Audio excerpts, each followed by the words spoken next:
జై శ్రీరామ్. శ్రీమాత్రే నమః. శ్రీ గురుభ్యో నమః. క్రోధి నామ సంవత్సరంలో ద్వాదశ రాశుల వాళ్ళకి రాశి ఫలితాలు, శుభరాశి ఫలితాలు. ఈ క్రోధి నామ సంవత్సరం ద్వాదశ రాశుల వాళ్ళకి ఏ విషయాల్లో ఏమేం మార్పులు తెచ్చిపెట్టబోతుంది, ఏ విషయంలో శుభ పరంపరను అందించబోతుంది, ఏ విషయాల్లో జాగ్రత్తల్ని హెచ్చరిస్తుంది, ఈ విషయాలన్నీ చూద్దాము. ముందుగా ఈ విషయాలన్నీ చూడటానికి ముందుగా అసలు ఈ క్రోధినామ సంవత్సరంలో గోచర గ్రహస్థితులు గోచర గ్రహాలు ఏ రాశుల్లో ఉంటూ ఈ ఫలితాలని మనకి ప్రసాదిస్తున్నాయి. ప్రథమంగా మేషరాశిలో గురు భగవానుడు సంచారం చేస్తున్నాడు. మే 2 వరకు మేషరాశిలో ఉన్న గురు భగవానుడు ఆ తర్వాత నుంచి వృషభ రాశిలోకి ఆయన సంచారం చేస్తున్నాడు.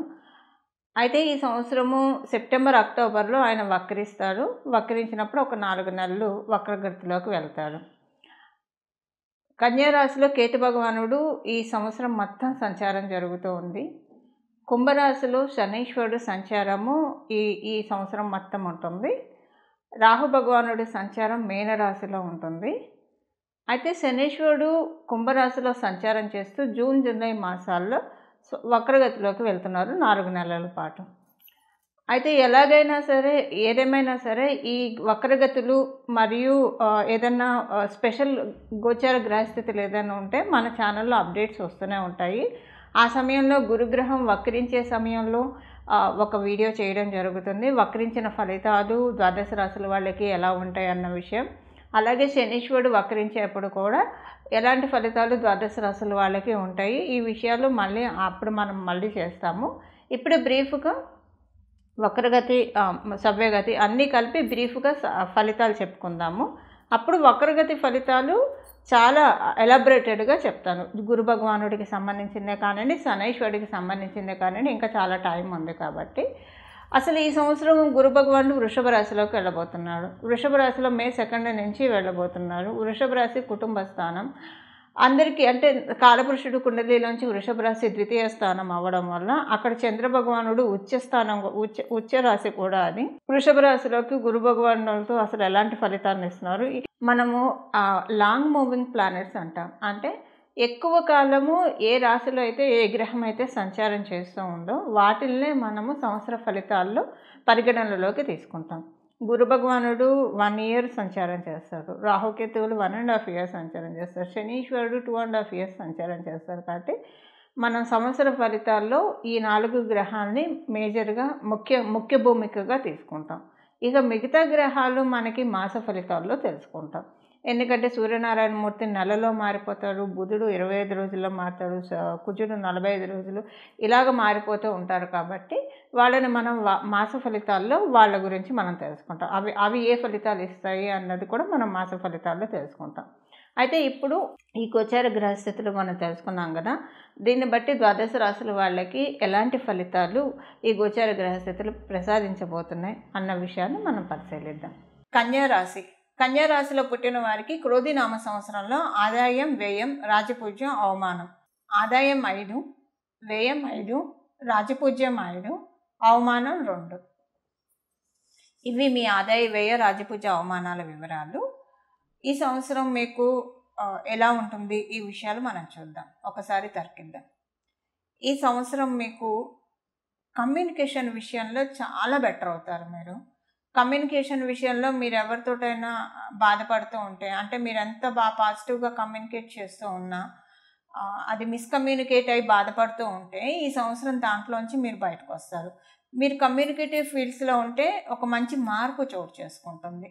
కమ్యూనికేటివ్ ఫీల్డ్స్ అంటే నా ఉద్దేశం పబ్లిక్ ప్లాట్ఫామ్, పబ్లిక్ డొమైన్లో ఉన్న వాళ్ళకి కావచ్చు, లేదా ఇప్పుడు మార్కెటింగ్ ఇలాంటివి ఏదైనా ఒక ప్రమోషన్ యాక్టివిటీలో ఉన్న వాళ్ళకి కావచ్చు, ఈవెంట్ మేనేజ్మెంట్ సంబంధించిన రిలేటెడ్ ఫీల్డ్స్లో ఉన్న వాళ్ళకి కావచ్చు, ట్రావెలింగ్ బిజినెస్ చేసే వాళ్ళకి ఎస్పెషల్లీ చాలా బాగా ఉంది. మీరు ఒకవేళ ట్రావెలింగ్ బిజినెస్ చేయకపోయినా మీ వర్క్ గురించి మీరు ఎక్కువగా ఒక ఊరు నుంచి ఇంకో ఊరికి ట్రావెల్ చేసే వాళ్ళైనా అది కూడా మనకి ఇక్కడ కౌంట్ వస్తుంది. అలా చేసే వాళ్ళకి కూడా ఈ సంవత్సరం డెఫినెట్గా ఒక మంచి మార్పు చోటు చేసుకోబోతుంది.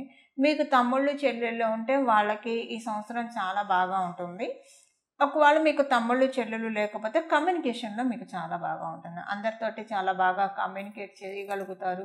ఎక్కువగా ఫోన్లలోనే ఉంటారు ఈ సంవత్సరము. ఎస్పెషల్లీ ఫోనే ఆధారంగా కొంతమంది బిజినెస్ చేస్తూ ఉంటారు. ఆ బిజినెస్ కనుక మీరు చేస్తూ ఉంటే అంటే మొత్తం వ్యాపార లావాదేవీలన్నీ కూడా ఫోన్లో మాట్లాడి జరిపేస్తూ ఉంటారు చాలామంది. సో అలాంటి వ్యాపారంలో మీరు ఉంటే కనుక మీకు మీ వ్యాపారం బాగా సాగుతుంది. అంటే మిగతా వ్యాపారాలు ఫోన్ ద్వారా ఇప్పుడు అందరికీ కూడా ఫోన్లో మాట్లాడకుండా ఏ పని సాగదు. బట్ కొంతమందికి ఎలా ఉంటుందంటే మేజర్ ఫోనే అవసరం అవుతుంది ఫిజికల్గా కంటే కూడా. సో అలాంటి వాళ్ళందరికీ మీరు కన్యా రాశిలో పుట్టి ఉంటే మీకు అది ఈ సంవత్సరం చాలా బాగా ఉంటుంది. అలాగే అలా కాకపోయినా కూడా మామూలుగా మనం వ్యాపారస్తులకు చూసుకుంటే వ్యాపారస్తులకు అందరికీ కూడా వ్యాపారం బాగానే సాగుతుంది. అయితే ఇక్కడ ఒక చిన్న విషయం ఏంటంటే వ్యాపారం బాగా సాగుతున్నా మీకు కొంచెం ఇన్సెక్యూరిటీ ఉంటుంది, భయం ఉంటుంది, ఆందోళన ఉంటుంది. కొంచెం రేపటి గురించి దిగులు అది ఎక్కువగా ఉంటుంది వ్యాపారస్తులకి. కానీ అంతా స్మూత్గానే అవుతుంది. ఎక్కువగా హైపోథెటిక్గా ఉండకుండా వీలైనంత వరకు ప్రశాంతంగా ఉండడానికి ప్రయత్నించండి. ఉంటే కనుక మీకు వ్యాపారం అంతా కూడా అంటే మీరు భయపడేట్టు ఏమీ వ్యాపారంలో ఉండదు. అందువల్ల మీరు ఎక్కువగా అలాంటి విషయాలు ఆలోచించకుండా ప్రశాంతంగా ఉండడానికి ప్రయత్నిస్తే కనుక వ్యాపారం చాలా బాగా సాగుతుంది. ఈ సంవత్సరం మే 2, 3వ తారీఖు నుంచి గురు భగవానుడు మీ రాశి మీద దృష్టి పెట్టాడు. మీ రాశి మీద ఆయన దృష్టి పెట్టడం వల్ల వీలైనంత వరకు ఆయన మిమ్మల్ని ఎక్కువ ఆలోచనల్లోకి వెళ్ళనీయకుండానే కాపాడుతూ ఉంటాడు. మీకు ఈ సంవత్సరము ఫేస్ చక్కటి గ్లో ఉంటుంది. మేకోవర్ చాలా బాగా జరుగుతుంది. ఏదైనా ఒక పార్ట్లో కనుక ఇప్పుడు శరీరంలో ఏదైనా ఒక పార్ట్లో ఇబ్బంది ఉంటే కనుక ఆ ఇబ్బంది నుంచి బయటకు వస్తారు. ఆరోగ్య సమస్యలు నా ఉద్దేశం. ఆరోగ్య సమస్యలు ఏదైనా ఉంటే కనుక ఆ ఆరోగ్య సమస్యల నుంచి బయటకు వచ్చేస్తారు. అనారోగ్య సమస్యల నుంచి బయటకు వచ్చేస్తారు. మీకు షష్ఠ స్థానంలో శనీశ్వరుడు సంచారం చేస్తూ ఉన్నాడు. షష్ఠ స్థానంలో శనీశ్వరుడు సంచారం చేస్తూ మంచి ఫలితాలని ఆయన ఇస్తూ ఉన్నాడు. ఎలాంటి ఇబ్బందికరమైన ఫలితాలను అయితే ఖచ్చితంగా శనీశ్వరుడు మీకు ఇవ్వట్లేదు. వ్యాపారం చేసే వాళ్ళకి మనం చూసాం కదా. ఉద్యోగం చేసే వాళ్ళకి మనం పరిశీలిస్తే కనుక ఉద్యోగం చేసే వాళ్ళకి ఈ సంవత్సరం ఉన్న గోచర గ్రహస్థితులు అనుకూలమే కలిగిస్తుంది. ప్రతికూలతలు అయితే డెఫినెట్గా కలిగించట్లేదు. మీ జన్మజాతకంలో కనుక మీకు మీ జన్మజాతకంలో ఉద్యోగ స్థానం బాగా ఉంటే ఈ గోచరం సపోర్టింగ్గా ఉంటుంది. ఒకవేళ మీ జన్మజాతకంలో ఉద్యోగ స్థానం బాగోకపోతే కొంతవరకు యావరేజ్గా వెళ్తుంది. పెద్ద మార్పు ఉండదు, యావరేజ్గా వెళ్తుంది. బట్ బాగుంటే మటుకు ఈ సంవత్సరం గోచారం మీకు మైనస్ అయితే చేయట్లేదు కాబట్టి కొంత తోడ్పాటుని ఇస్తుంది. పర్సనల్ డెవలప్మెంట్కి, పర్సనల్ గ్రోత్కి చాలా చక్కటి అవకాశం ఉంది. సంతానానికి చాలా ఉత్తమమైన సమయము. సంతానం కోసం ప్రయత్నిస్తూ ఉంటే వాళ్ళకి కూడా చాలా ఉత్తమమైన సమయం.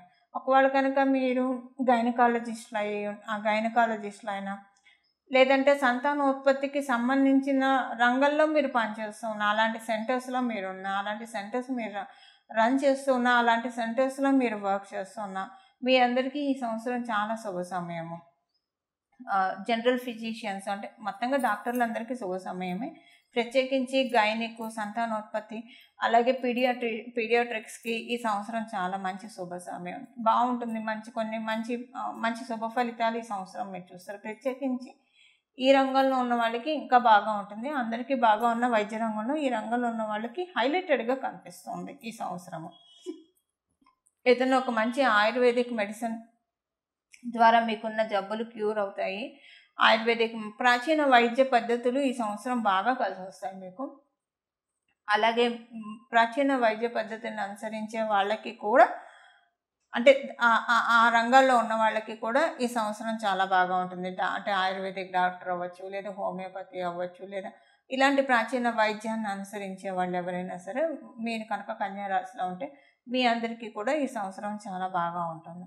ఒక వైద్యులకనే కాదులేండి, అందరికీ బాగా ఉంది ఈ సంవత్సరము.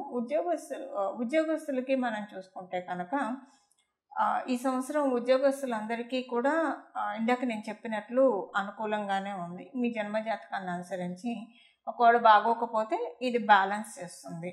ఇప్పుడు గోచారం బ్యాలెన్స్ చేస్తుంది. అంతగా బాగోలేని ఇబ్బందికర పరిస్థితుల్లో అయితే డెఫినెట్గా రానేది. ఇవి ఈ సంవత్సరం యొక్క గోచార గ్రహస్థితుల ఫలితాలు కన్యా రాశిలో పుట్టిన వాళ్ళకి.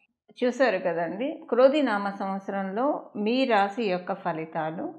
అయితే పరిహారము ఏ పరిహారం చేసుకుంటే ఈ సంవత్సరం అంతా కూడా చాలా చక్కగా సజావుగా వెళ్తుంది, ఈ విషయాన్ని మనం తెలుసుకుందాము. ఈ సంవత్సరము మనం దృష్టిల రీత్యా కూడా పరిశీలిస్తే గురు భగవానుడు వృషభ రాశిలో ఉంటూ పంచమ దృష్టితోటి కన్యా రాశిని, సప్తమ దృష్టితోటి వృశ్చిక రాశిని, అలాగే నవమ దృష్టితోటి మకర రాశిని చూస్తూ ఉన్నాడు. ఇక శనీశ్వరుడు మేషరాశిని చూస్తాడు, సింహరాశిని చూస్తాడు, దశమ దృష్టితో వృశ్చిక రాశిని చూస్తూ ఉన్నారు. ఇద్దరూ కలిపి గురు భగవానుడు అలాగే శనీశ్వరుడు వీళ్ళిద్దరూ కలిసి ఒకే రాశిని చూస్తున్నారు. ఆ రాశి వృశ్చిక రాశి.